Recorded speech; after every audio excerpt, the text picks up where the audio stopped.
IBN 7 हौसला है।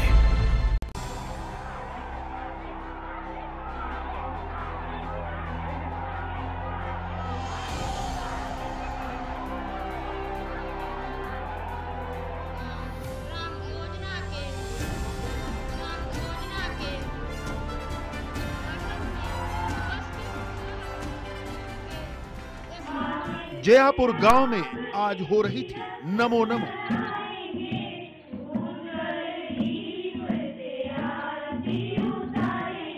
गांव के लोगों से जो सीखने को मिलता है वो कहीं और नहीं मिलता। बनारस के जयापुर गांव में थे प्रधानमंत्री। आदर्श ग्राम योजना के तहत बतौर सांसद गांव को गोद लेने आए थे नरेंद्र मोदी। लेकिन मोदी ने गांव से ये गुजारिश कर सबको चौंका दिया। अगर मुझे अच्छे जनप्रतिनिधि रूप में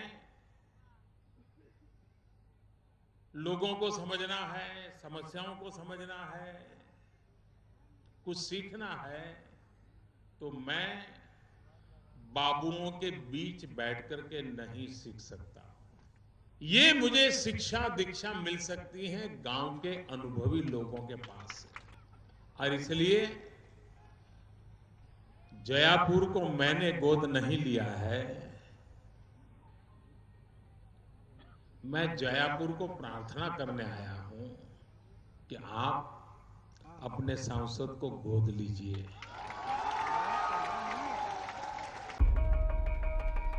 आखिर इतने बड़े बनारस में जयापुर गांव का ही चुनाव क्यों? क्या खास है जयापुर गांव में?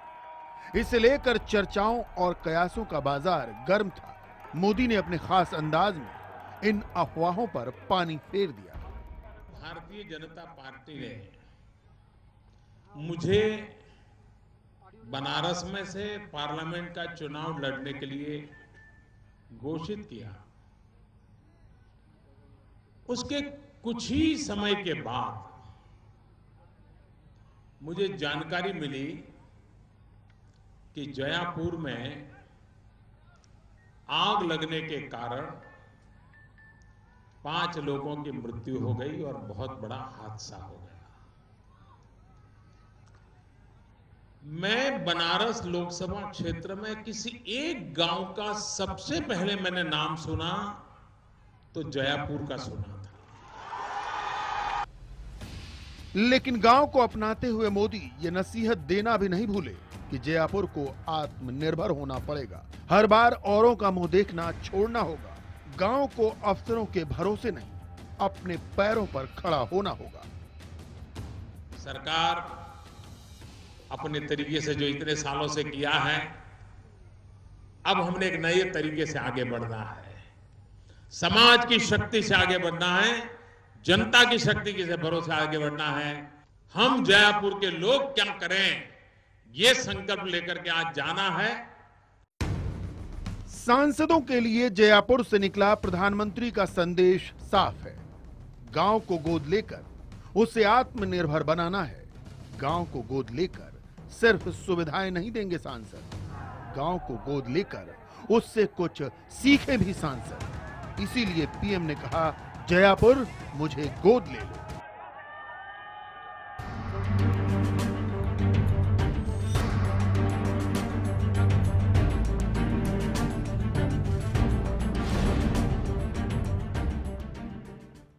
जयापुर मुझे गोद ले लो।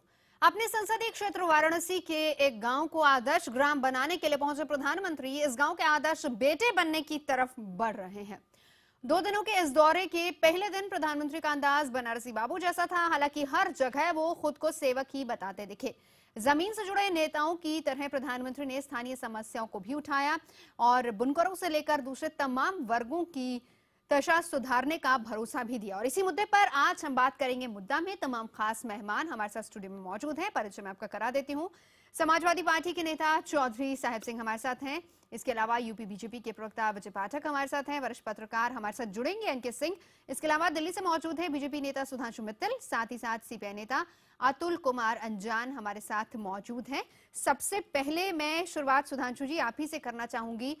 इस विजिट को और इस अंदाज को हम ये कहें कि अब जिस तरीके से अभी तक परंपरा बदलती जा रही थी, लोग गांव छोड़कर शहर की तरफ भाग रहे थे, गांव में क्योंकि नौकरियां नहीं है, सुविधाएं नहीं है, यानी वापस से उसको ठीक करने की कोशिश, जो कि कह रहे हैं कि आप अपने इलाके को उसी तरह से मजबूत कीजिए। क्या ये संदेश था प्रधानमंत्री का वहां पर?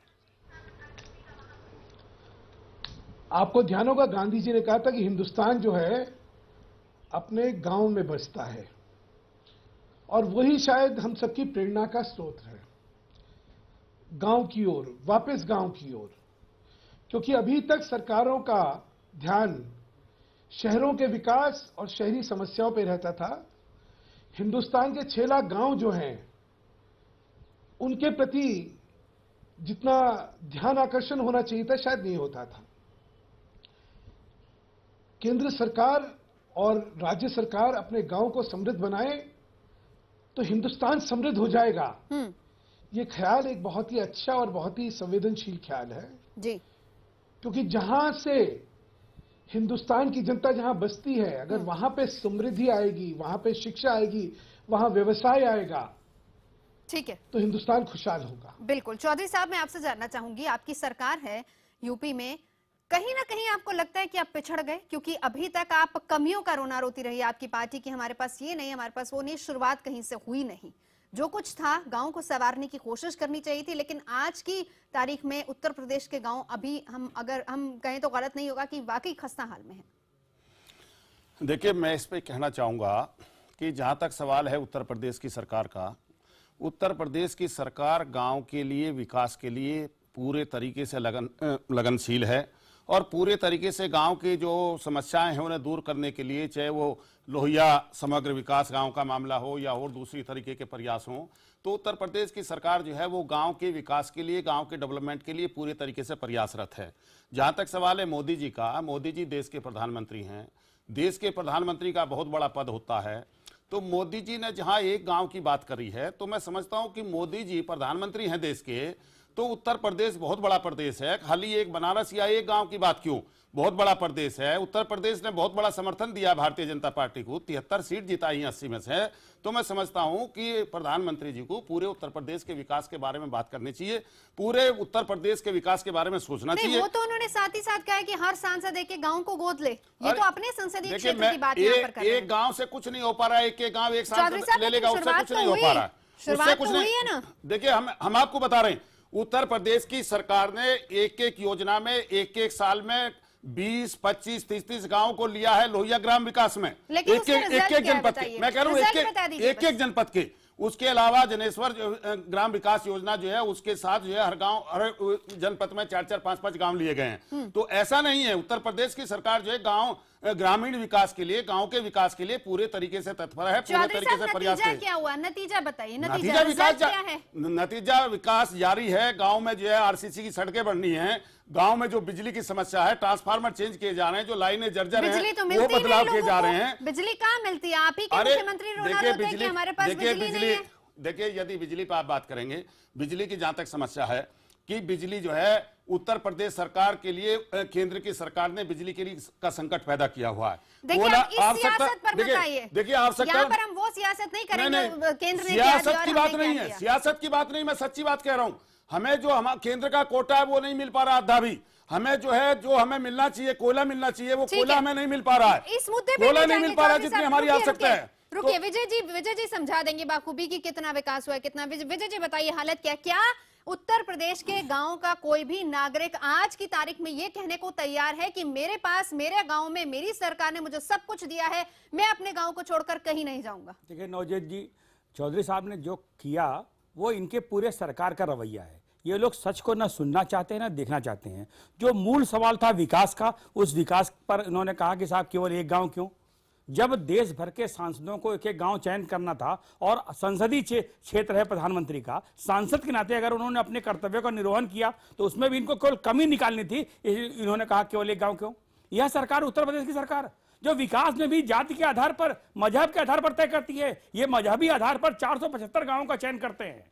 ये जब समाजवादी पेंशन योजना लाते हैं तो उसमें मजहब के आधार पर आरक्षण की बात करते हैं। और जिस लोहिया ग्राम की इन्होंने बात कही, आपने भी झांसी की रिपोर्ट मुख्यमंत्री की दिखाई, मुख्यमंत्री ने खुद देखा कि जो विकास का सच है वो क्या है। तो जो सच्चाई रही बिजली की बात, तो बिजली के कोटे की बात कर रहे हैं। जो उत्तर प्रदेश में कोटा निर्धारित है, उस कोटे के अनुसार ये उत्पादन नहीं कर पा रहे हैं।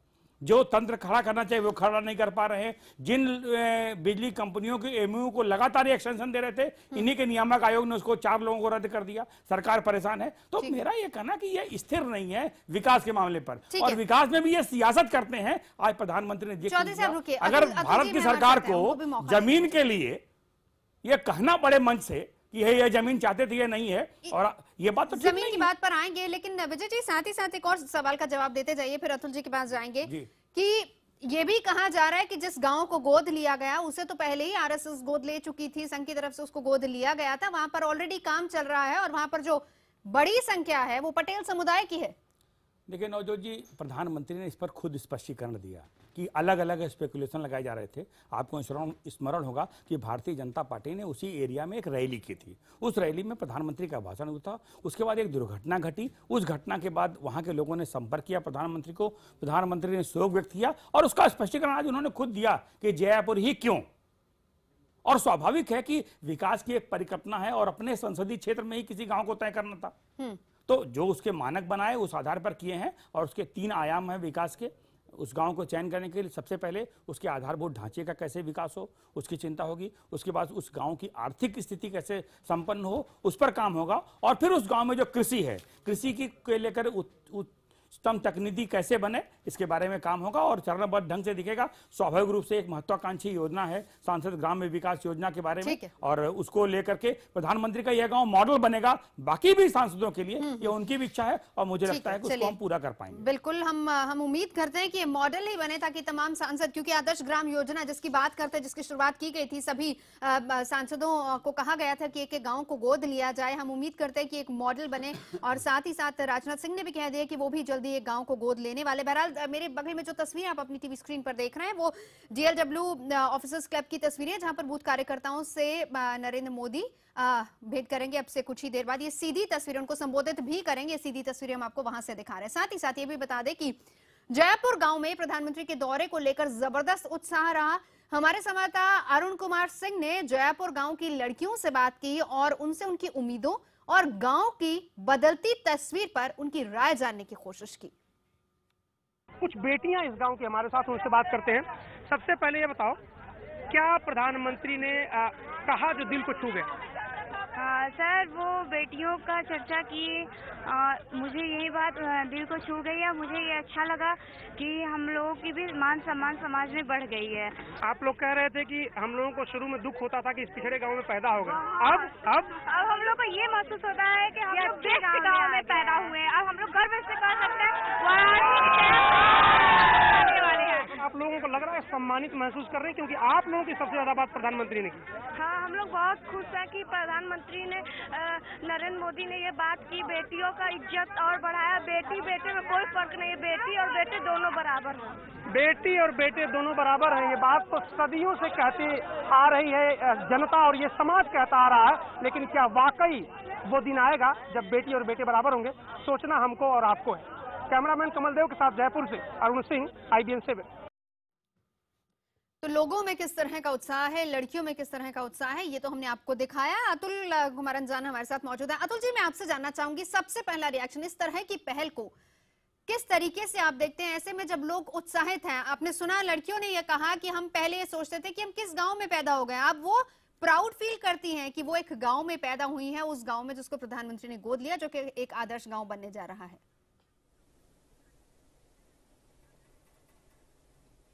देखिए, बहुत सारे प्रश्न खड़े हो गए और उनका उत्तर मैं एक एक करके देना चाहता हूं।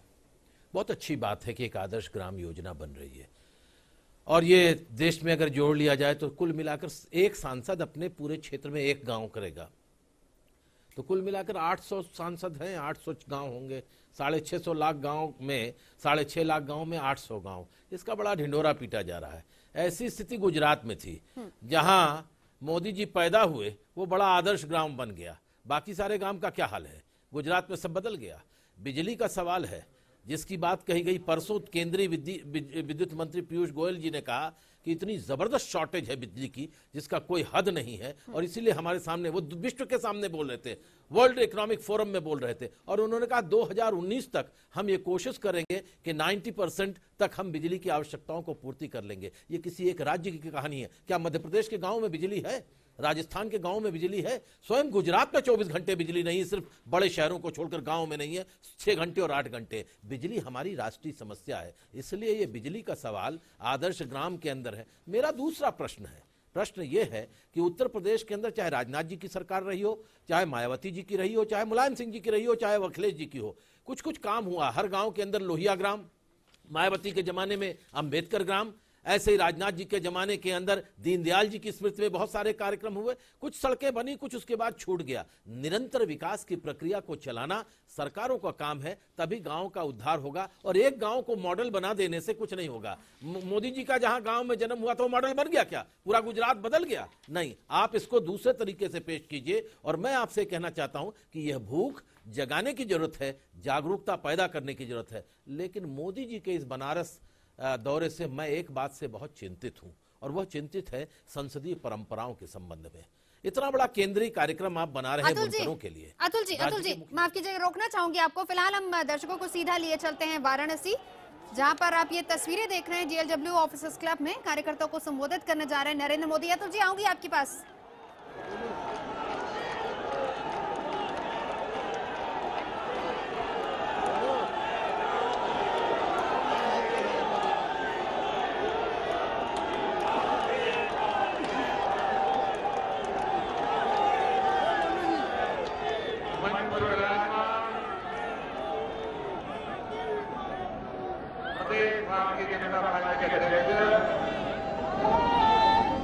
डॉक्टर लक्ष्मीकांत वाजपेयी जी, श्रीमान सुनील बंसल जी, श्रीमान लक्ष्मण आचार्य जी, श्री चंद्रशेखर जी, मेयर श्री रामगोपाल मोहले जी, श्यामदेव राय चौधरी जी, डॉक्टर ज्योत्सना बहन, श्री रविंद्र जायसवाल जी, श्री आजाद सिंह गौतम, श्री तुलसी सुब्रमण्यम जोशी, श्री केदारनाथ सिंह, श्री चेत नारायण सिंह जी, और विशाल संख्या में पधारे हुए प्यारे कार्यकर्ता भाइयों और बहनों,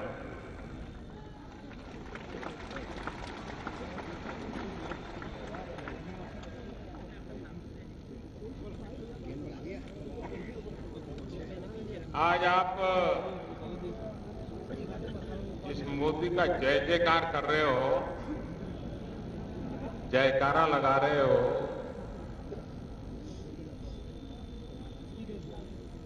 ये अगर आप न होते, अगर आपने पसीना न बहाया होता तो ये सुखद दिन नहीं आते।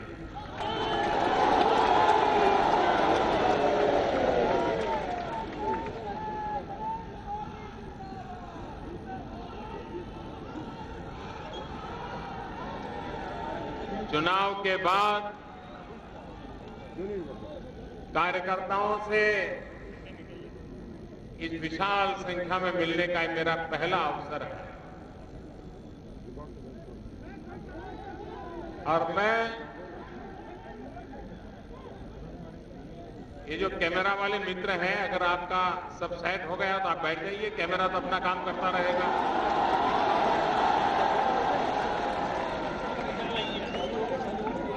मैं यहां से हिलने वाला नहीं हूं, आप चिंता मत कीजिए।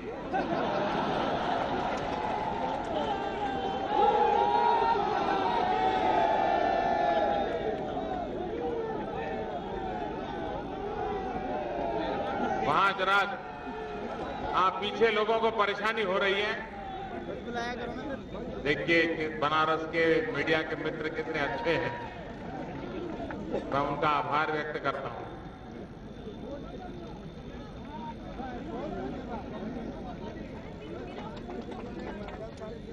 चुनाव के बाद इतनी बड़ी संख्या में कार्यकर्ताओं से मिलने का ये मेरा पहला अवसर है और इसलिए मैं सबसे पहले आपके परिश्रम के कारण, दिन रात आपने जो मेहनत की उसके कारण मुझे भारी बहुमत से जनप्रतिनिधि बनने का सौभाग्य मिला और उसका श्रेय अगर सबसे पहले किसी को जाता है तो यहां के नागरिकों को जाता है और दूसरा श्रेय किसी को जाता है तो यहां बैठे हुए आप सब कार्यकर्ताओं को जाता है।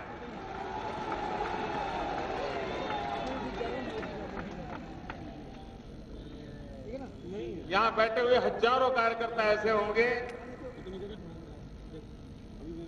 जिनका नाम मुझे मालूम नहीं होगा, जिनका चेहरा मैंने देखा नहीं होगा, उनको भी कभी भविष्य में पता नहीं मोदी जी से रूबरू मिलने का कब अवसर मिलेगा। इन सारी विषयों की कोई अपेक्षा के बिना मिले न मिले, परिचय हो न हो, कुछ नहीं, एक ही बात, भारत माता की जय। इस मंत्र को लेकर के आप सब चल पड़े और आज देश और दुनिया में भारत अपनी उचित जगह बनाने की दिशा में सफलतापूर्वक आगे बढ़ रहा है।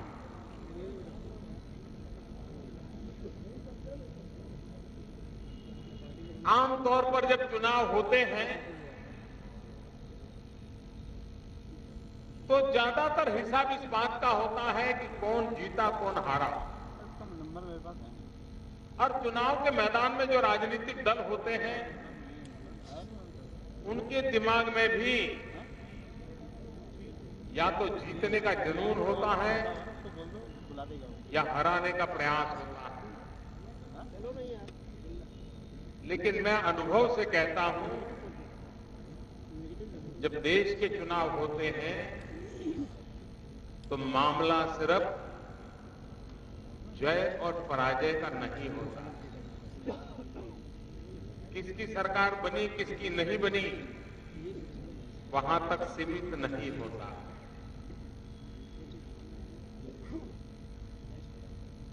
सरकारें पहले भी बनी, लेकिन पिछले 30 साल में भारत ने कोई एक दल की पूर्ण बहुमत की सरकार देखी ही नहीं।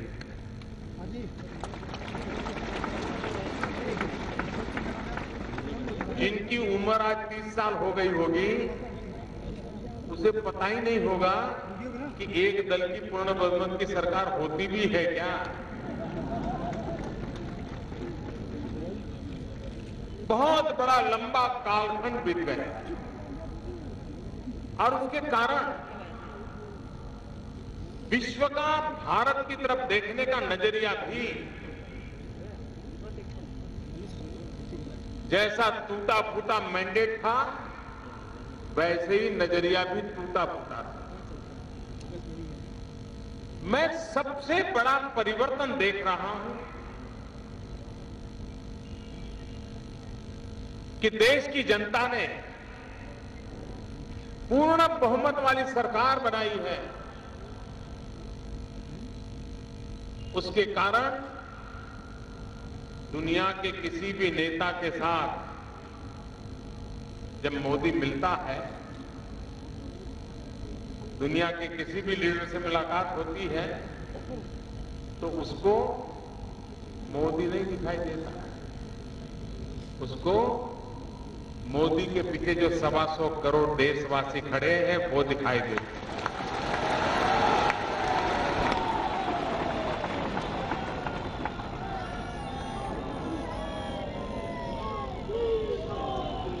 मैं स्वयं चुनाव लड़ता था तब तक मुझे अंदाज नहीं था कि पूर्ण बहुमत का प्रभाव क्या होता।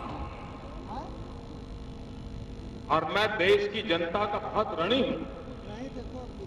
उन्होंने देश में अस्थिरता का अंत ला करके पूर्ण बहुमत वाली सरकार बनाई है।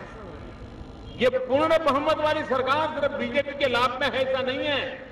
ये पूर्ण बहुमत वाली सरकार विश्व के नजर में भारत के एक नई ताकत देती है और वो काम देश के नागरिकों ने किया।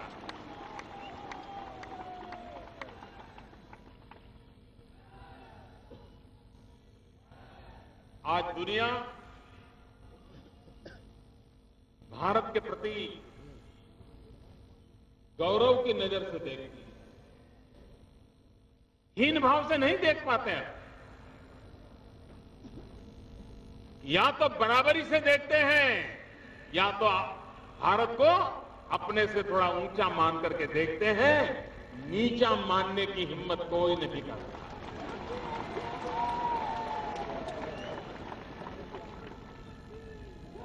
और उसका मूल कारण है पूर्ण बहुमत। और इसलिए भविष्य में भी हमारे देश में जब राजनीति का विश्लेषण हो, सरकारों का विश्लेषण हो, जनता जनार्दन के बीच बात हो, तब पूर्ण बहुमत का वैश्विक संबंध क्या होता है, ये प्रबोधन हमें निरंतर करते रहना चाहिए, ताकि देश हमेशा जब भी सरकार चुने पूर्ण बहुमत वाली सरकार चुने। आधा अधूरा टूटा फूटा मैंडेट विश्व की नजर में भारत को स्वीकार नहीं करता। और हमारा पिछले 30 साल का अनुभव भी है। भाइयों बहनों, इन दिनों भारतीय जनता पार्टी का एक संगठन पर्व का कार्यक्रम चल रहा है और मैं राष्ट्रीय अध्यक्ष जी का अभिनंदन करता हूं कि उन्होंने इस बार मेंबरशिप के लिए डिजिटल ड्राइव लिया है। पूरे देश में भाजपा के साथ जुड़ने के लिए लोगों का आह्वान किया गया और सबको कहा गया है, एक मिस कॉल करने के लिए एक नंबर दिया गया है। आप तक पहुंचा है क्या? शुरू किया गया? पक्का कर दिया? 1800-266-2020 याद रहता है? कोशिश ये है कि पूरे देश में भारतीय जनता पार्टी के माध्यम से सेवा करने का, भाजपा के साथ जुड़ करके देश की सेवा करने का एक वातावरण बने। और एक ऐसा तरीका, ऐसे टेक्निक का उपयोग किया गया है कि हम करोड़ों करोड़ों लोगों को भारतीय जनता पार्टी के साथ जोड़ सकते हैं। मैं काशी के कार्यकर्ताओं से सविशेष आग्रह करता हूं, इस अभियान में हम पीछे न रहें, वरना जवाब आपके एमपी को देना पड़ेगा। मेरी बात समझ आई? राष्ट्रीय अध्यक्ष जी पूछेंगे कि आप काशी के एमपी हो, क्या किया? तो अच्छा होगा ना? पक्का अच्छा होगा? क्या आप पूरे उत्तर प्रदेश में नंबर 1 पे रहोगे?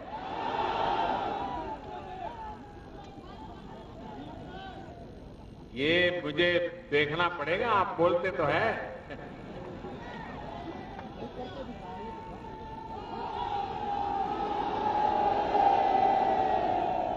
लो, आपने आशीर्वाद भी प्राप्त कर लिया।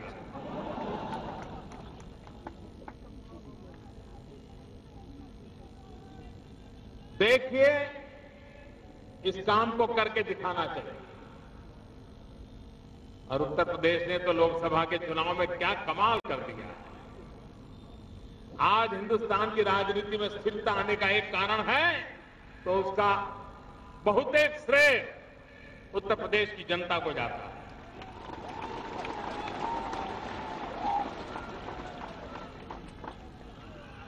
कितना बड़ा भारी समर्थन दिया। और मैं उत्तर प्रदेश का हृदय से आभारी हूं। भाइयों बहनों, मैंने पहले ही कहा था, ये सरकार गरीबों को समर्पित है। ये सरकार दुखियारों को समर्पित है। आप देखते होंगे एक के बाद एक योजनाएं जो लेकर के हम चले हैं, सारी योजनाएं गरीबों से जुड़ी हुई। हमारे देश में जो सरकार से पेंशन पाते हैं, 32 लाख परिवार ऐसे हैं जिनको कितना पेंशन मिलता था आपको जानकर के हैरानी होगी। किसी को एक महीने का 6 रुपया, किसी को महीने का 10 रुपया, किसी को महीने का 50 रुपया। ज्यादातर लोग तो पोस्ट ऑफिस में पेंशन के पैसे लेने के लिए जाते ही नहीं, क्योंकि जाने का ऑटो रिक्शा का किराया ज्यादा होता है। गरीब बूढ़े माँ बाप 6 रुपया पेंशन। भाइयों बहनों, भारतीय जनता पार्टी सरकार बनने के बाद हमने तय किया इन 32 लाख जो पेंशनर है उनको पहले भले 6 रुपया, 50 रुपया, 100 रुपया मिला हो, अब किसी को भी 1000 रुपये से कम नहीं मिलेगा।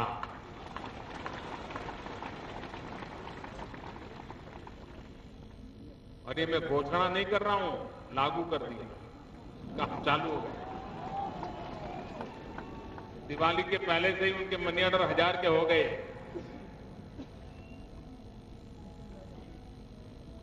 एक संवेदनशील सरकार होती है जो भारत के सामान्य मानवीय के आशा आकांक्षाओं के साथ जुड़ी हुई होती है, वो सहज रूप से ऐसे निर्णय करने के लिए प्रेरित है। हमने देखा आज से 40 साल पहले हमारे देश में गरीबों के नाम पर बैंकों का राष्ट्रीयकरण हुआ और उस समय कहा गया था ये जो बैंक है वो तो अमीरों के धनवा सेठों की सेवा में लगेंगे, अगर उसका राष्ट्रीयकरण करेंगे तो बैंकों का धन गरीबों के काम आएगा। 40 साल हो गए, आपने कभी किसी गरीब को इसके पहले बैंक के दरवाजे पर देखा था? कभी देखा था? गरीब तो बेचारा सोच ही नहीं सकता था कि बैंक में वो जा भी सकता है। आजादी के इतने साल हो गए, हिसाब अगर लगाएं तो हर वर्ष ज्यादा से ज्यादा 1 करोड़ लोगों के बैंक अकाउंट खुलते थे। एक वर्ष में 1 करोड़। 60% लोगों का खाता बैंकों में खुला था। हमने आके तय किया ये बैंक गरीबों के काम आनी चाहिए, बैंकों में जो पैसा है वो गरीबों के काम आना चाहिए, और इसलिए प्रधानमंत्री जन धन योजना बनाई और एक बड़ा अभियान चलाया कि गरीब से गरीब व्यक्ति का बैंक में खाता खुल जाए। और ये भी निर्णय कर लिया, एक भी नया पैसा उसके पास नहीं होगा तो भी बैंक खाता खोल देगा। जीरो बैलेंस से बैंक का खाता खोलने का ऐतिहासिक निर्णय। और आज मैं खुशी से कह सकता हूं कि भूतकाल में एक साल में 1 करोड़ लोगों के खाते खुलते थे। ये योजना शुरू करने के बाद हर सप्ताह 1 करोड़ लोगों के खाते खुलते। भूतकाल में एक काम करने के लिए जो 1 साल लगता था, वो काम इस सरकार में 1 सप्ताह में होने लगा। और इन गरीबों के खाते खुलने गए। हमने तो कहा था कि जीरो बैलेंस से खाते खोलेंगे, लेकिन एक सुखद आश्चर्य हुआ। इस देश के गरीबों की ईमानदारी देखी। उन्होंने खाते जीरो बैलेंस से नहीं खुलवाए। जो भी अपने पास 5 रुपया, 10 रुपया, 50 रुपया था, वो जमा करवाया। और ये रकम जो जमा हुई है वो 5,000 करोड़ रुपया है। 5,000 करोड़।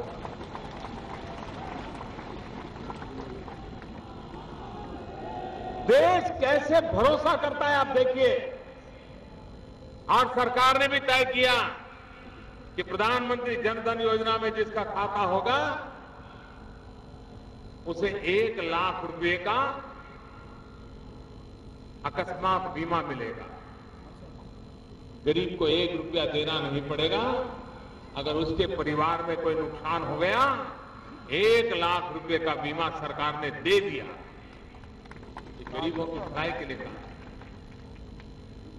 भाइयों बहन, लोगों को आश्चर्य हो रहा है। पेट्रोल के दाम गिर रहे हैं, डीजल के दाम गिर रहे हैं। ये काम पहले भी हो सकता था। भाइयों बहनों, एक बार संकल्प करें और सदिच्छा से करें, समर्पण भाव से करें, सर्वजन हिताय सर्वजन सुखाय करें, तो ईश्वर के आशीर्वाद सदा सर्वदा बने रहते हैं। मैंने अभी रेडियो पर मैं बातचीत करता हूं, महीने में 1 आध बार कोशिश करता हूं, मन की बात बताता हूं रेडियो पर। मैंने एक बार रेडियो पर कहा था कि 2 अक्टूबर गांधी जयंती होती है, हम खादीधारी हो या ना हो, कितने ही बढ़िया बढ़िया प्रकार के कपड़े पहनते हो, लेकिन क्या एक खादी का वस्त्र नहीं खरीद सकते हैं? बाकी जो पहनते हैं अपन पहने। आज मुझे खुशी के साथ कहना है कि मेरी रेडियो पर यह बात पहुंचने के कारण इस वर्ष मुझे खादी भंडार वालों ने बताया कि इसके पहले 2 अक्टूबर से जो खादी की बिक्री होती थी, 1 सप्ताह के अंदर करीब 125% ज्यादा हो गई। इसका मतलब गरीब के घर में दिवाली का दिया जला। देश हर चीज में आगे चलने को तैयार है और मैं अनुभव कर रहा हूं, हर शब्द को देश उठा रहा है, हर बात को देश रिस्पॉन्ड कर रहा है। देश का हर नागरिक चाहता है कि मेरा देश ऐसा नहीं होना चाहिए, मेरा देश आगे बढ़ना चाहिए। स्वच्छता का अभियान, हर किसी को लग रहा है हां गंदगी नहीं करनी चाहिए, ये वातावरण बना है। और मेरा भी आपसे आग्रह है, इस सभा के बाद यहां से जाएंगे तो कुछ प्लास्टिक की बोतल, कागज, कूड़ा कचरा छोड़ के नहीं जाएंगे ना? जरा बताओ तो, आपके आसपास सब साफ करके जाओगे ना? ये हम लोगों का काम है। ये भारत माता हमारी माता है। भारत माता को गंदा करने का हम भारत के भक्तों को कोई अधिकार नहीं है भाइयों, कोई अधिकार नहीं है। ये सफाई हमारा काम है, ये सफाई कामदारों का काम है। ये गलत सोच से हमें बाहर निकलना पड़ेगा। गंदगी, जिस भारत को मैं मां कहता हूं और उसी के सीने पर मैं गंदगी फेंकूं, ऐसा कैसा मैं बेटा हूं भारत मां का, जो भारत मां की गंदगी देखता हूं फिर भी मुझे बेचैनी नहीं होती। ये बात घर घर पहुंच रही है। लोग जिम्मेवारी का एहसास कर रहे हैं, बदलाव की अनुभूति कर रहे हैं। और काशी तो यात्रियों का धाम है, देश भर के लोग आते हैं। काशी एक बार तय कर लें कि हम गंदगी नहीं करेंगे, दुनिया की कोई ताकत आकर के काशी को गंदा नहीं कर सकती, कोई नहीं कर सकता।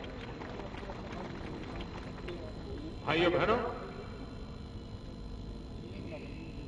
देश की जनता भरपूर आशीर्वाद दे रही है। अभी महाराष्ट्र में आशीर्वाद दिए, हरियाणा में आशीर्वाद दिए, झारखंड में भी देंगे, जम्मू कश्मीर में भी देंगे, मेरा विश्वास है।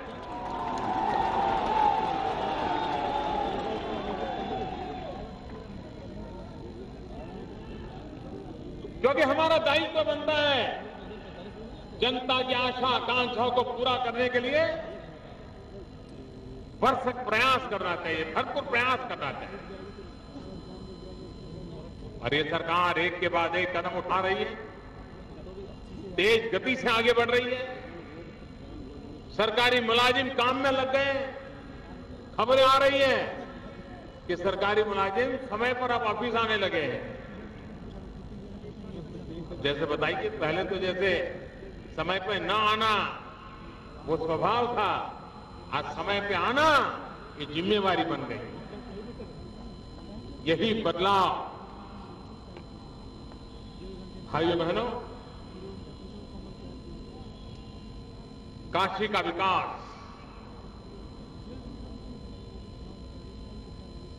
काशी की पुरातन परंपराओं को बनाए रखना, उसको चोट नहीं आनी चाहिए, क्योंकि वही तो काशी की ताकत है। लेकिन सुविधाएं आधुनिक से आधुनिक मिले, ऐसा मेल करने की आवश्यकता है। कई योजनाएं मेरे मन में चल रही हैं, मैं अफसरों के साथ बैठ करके उसका लेखा जोखा कर रहा हूं और एक के बाद एक लागू करता जाऊंगा। और मुझे विश्वास है कि जो काशी की विरासत का हमें गर्व है, बनारस की सांस्कृतिक ऐतिहासिक पृष्ठभूमि का हमें मन में एक आनंद छा जाता है, उस भूतकाल की भव्य भूतकाल के ऊपर दिव्य भव्य रचना हो, उस दिशा में हम प्रयास करें। मुझे विश्वास है कि आपने मुझे जो प्यार दिया है वो कभी बेकार नहीं जाएगा। मैं ब्याज समेत ऋण चुकाऊंगा, ये मैं आपको वादा दोबारा करता हूं।